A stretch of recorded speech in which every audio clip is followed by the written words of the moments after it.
Olá pessoal, vamos continuar o nosso curso de matemática do ensino médio, fazendo agora a segunda aula sobre conjuntos, ok? Olha lá, o primeiro item, conjuntos iguais. Quando é que dois conjuntos eles são conjuntos iguais?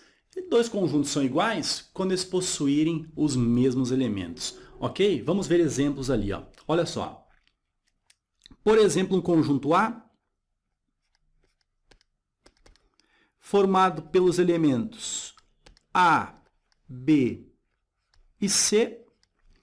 Agora, um conjunto B, repare assim, ó, formado pelos elementos C, B e A. Olha aqui, ó, apenas a ordem foi trocada, mas isso pouco importa. Se os elementos de A são elementos de B e os elementos de B são elementos de A, esses dois conjuntos, eles são conjuntos iguais, ou seja, o conjunto A é igual ao conjunto B. Ferreto, mais um exemplo. Vamos lá, meu amigo, olha só. Conjunto C. Conjunto C, formado pelos elementos 1 e 2, e um conjunto D, por exemplo, formado pelos elementos 1, 2, 2, 2. Ferreto, aqui não são iguais. Meu amigo, claro que são iguais. Olha a definição aqui em cima. Dois conjuntos são iguais quando possuem os mesmos elementos.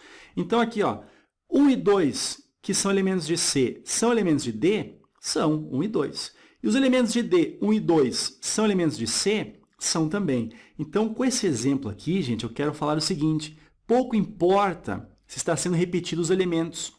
Aqui nós temos certamente também dois conjuntos iguais, ou seja, o conjunto A é igual ao conjunto B, ok? Vamos agora ao item 2, falar sobre subconjuntos. Olha o que diz ali, ó. Um conjunto A é subconjunto de um conjunto B se todo elemento de A é também elemento de B. Então, assim, ó, pessoal, um subconjunto ele é caracterizado pelo seguinte: um conjunto A é subconjunto de B se todo elemento de A pertence ao conjunto B. Ok? Vamos fazer exemplos. Olha só. Um conjunto A, por exemplo, formado pelos elementos A e B, e um conjunto B formado pelos elementos A, B e C. Repara o seguinte: o A e o B, que são elementos do conjunto A, eles são também elementos do conjunto B. Então, significa que o conjunto A ele é um subconjunto do conjunto B. Ok? Em forma de diagrama, a gente poderia fazer assim, ó. Nós temos uma bolinha aqui, ó, e a outra por fora. Olha só, essa por fora seria o conjunto B e essa por dentro seria o conjunto A. O conjunto A é formado pelos elementos A e B. Vamos colocar aqui o A e aqui o B. E o conjunto B ele é formado pelos elementos A e B e nós temos ainda o elemento C. Então, nós temos aqui o elemento C que pertence ao conjunto B, porém não pertence ao conjunto A. Então, em forma de diagrama, seria essa maneira de explicar que o conjunto A ele é um subconjunto do conjunto B. Dessa forma, a gente escreve assim, ó. O conjunto A, a gente coloca um símbolo assim, ó, é um C mais comprido assim. O A, esse símbolo em relação ao B. Ferreto, o que quer dizer esse símbolo aqui? Ó?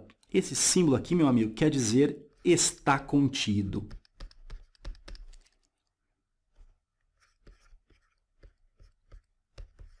Está contido.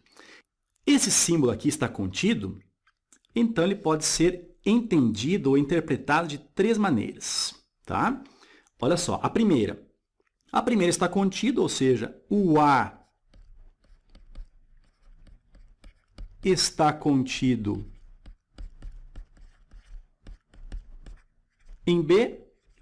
A segunda maneira, o A é subconjunto de B.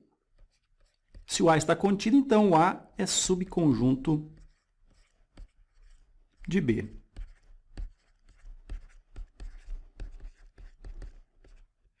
E por último, se o A é subconjunto, a gente pode dizer então que o A é parte de B. Essas três interpretações são a mesma coisa em relação a esse símbolo aqui.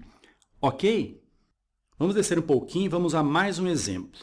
Olha só. Por exemplo, conjunto A, formado pelos elementos 2, 3 e 4, e um conjunto B, formado pelos elementos 4 e 5. Ok? Olha só, gente. Aqui não está acontecendo nem do conjunto A estar contido no conjunto B e nem do conjunto B estar contido no conjunto A. Aqui o que nós temos, repare o seguinte, ó, nós temos apenas um único elemento em comum, que é o elemento de número 4. Então, a gente pode expressar esses dois conjuntos em forma de diagrama da seguinte maneira. Olha só, vamos colocar um diagrama aqui e o outro aqui, ó.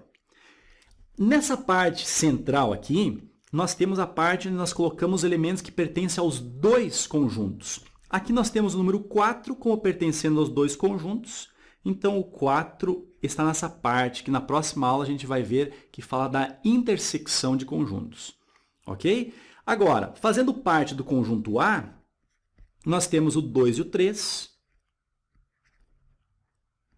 E o 4 também, porém o 4 faz parte do conjunto B e o 5 faz parte apenas do conjunto B. Então, em forma de diagrama, esses dois conjuntos são representados dessa maneira aqui, ok? E dessa forma, a gente não pode dizer que o A está contido em B e nem que o B está contido em A. Então, a gente diz assim, ó, o A não está contido em B e, da mesma forma, o B não está contido em A. Vamos colocar mais uma observação aqui, ó, mais um exemplo. Vem comigo. Por exemplo, um conjunto A formado pelos elementos 1 e 2 e um conjunto B formado pelo elemento 3, um conjunto unitário aqui, ok? Notem, reparem, ó, nenhum dos dois possui elementos em comum. Então, a gente pode dizer o seguinte, em forma de diagrama, os diagramas são bem separados, não possuem elementos em comum. Então, aqui o conjunto A, aqui o conjunto B. O conjunto A é formado pelos elementos 1 e 2 e o conjunto B é formado pelo elemento 3. Pessoal, vou falar aqui para você agora bem importante, ó. Esses dois conjuntos, por não possuírem elementos em comum, a gente diz que esses dois conjuntos, presta atenção, são conjuntos disjuntos, ok? Vamos escrever aqui, ó. A e B são conjuntos disjuntos. Beleza? Vamos descer um pouquinho aqui. Olha para mim aqui, ó. E agora, por exemplo, Ferreto, se dois conjuntos forem iguais. Pessoal, se dois conjuntos são iguais, o que acontece? Todo elemento de um pertence ao outro e vice-versa. Então, se os dois conjuntos são iguais, a gente pode dizer que o conjunto, por exemplo, o A está contido no conjunto B e, da mesma forma, o conjunto B está contido no conjunto A. Ok? Vamos escrever isso daí, ó. Olha só. Um conjunto A que possui os elementos 1 e 2 e um conjunto B que possua os mesmos elementos 1 e 2. Repare que o 1 e o 2 do conjunto A, eles pertencem ao conjunto B. Da mesma forma, o 1 e o 2 que pertencem ao conjunto B também pertencem ao conjunto A. Esses dois conjuntos eles são iguais, então a gente diz que o conjunto A está contido no conjunto B e que o conjunto B está contido no conjunto A. Inclusive, essa é uma condição para que dois conjuntos sejam iguais. Um deles esteja contido no outro e vice-versa. Ok? Vamos escrever isso daí. Então, se A é igual a B, então o conjunto A está contido no conjunto B e o conjunto B está contido no conjunto A. Ok?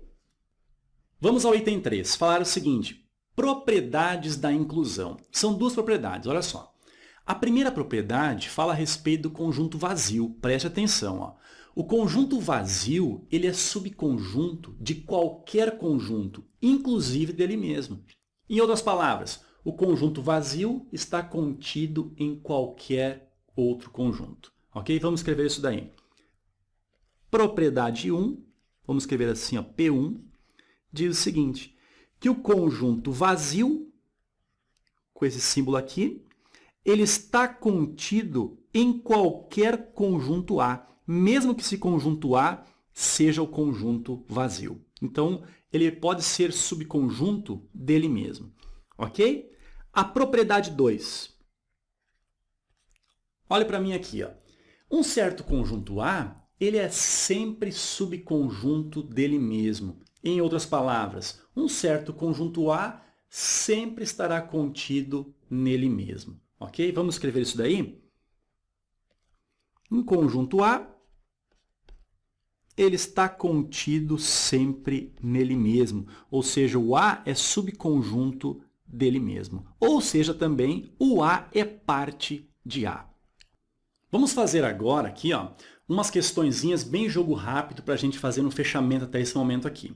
Nós temos dois conjuntos. O conjunto A formado pelos elementos 1, 2 e 3 e o conjunto B formado pelos elementos 2 e 3.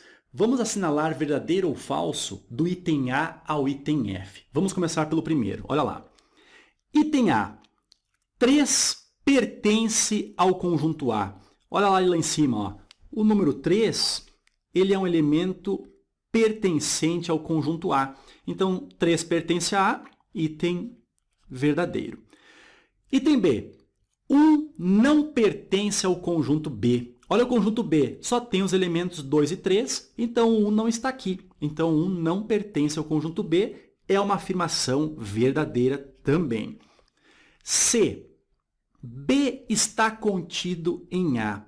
Olha lá, o B realmente está contido em A? Repare o seguinte, o B é formado pelos elementos 2 e 3. Esses dois elementos, 2 e 3, pertencem ao conjunto A? Pertence. Então, o B está contido no conjunto A, ou seja, o B é um subconjunto do conjunto A. Vamos fazer isso aqui em diagrama? Olha só, nós temos aqui ó, duas bolinhas, círculos fechados ou linhas fechadas não entrelaçadas, né? E aqui nós temos o conjunto A e aqui dentro nós temos o conjunto B. O conjunto B é formado pelos elementos 2 e 3 e o conjunto A é formado pelos elementos 2 e 3 que pertencem ao conjunto B e também pelo elemento 1. Ok? Então, olha só o item C. O B está contido no conjunto A. Pelo próprio diagrama dá para ver isso daí. Então, esse item é um item verdadeiro. Letra D. B é igual ao conjunto A. Não, né, gente? Até porque o conjunto A tem o elemento 1 que não pertence ao conjunto B. Ou seja, não são, então, conjuntos iguais. Então, B igual a A é um item falso. Letra E. O 4 pertence ao B? O 4, elemento 4, não pertence nem ao conjunto A, nem ao conjunto B. Então, esse item é um item falso. Letra F. Olha aqui, ó. A, olha esse C virado aqui, ó. Gente, esse C virado, vamos escrever aqui, ó, significa contém. Contém. Isso daí é a mesma coisa, tá? É a mesma coisa que a gente lê dessa maneira aqui, ó. O contrário, B, inverte o B, troca o B pelo A e inverte aqui esse C. Ou seja, deixa o B está contido em A. Então, A contém B é a mesma coisa que B está contido em A. E é verdade que B está contido em A? Sim, a gente até já viu no item C. Então, esse item aqui acaba sendo um item verdadeiro.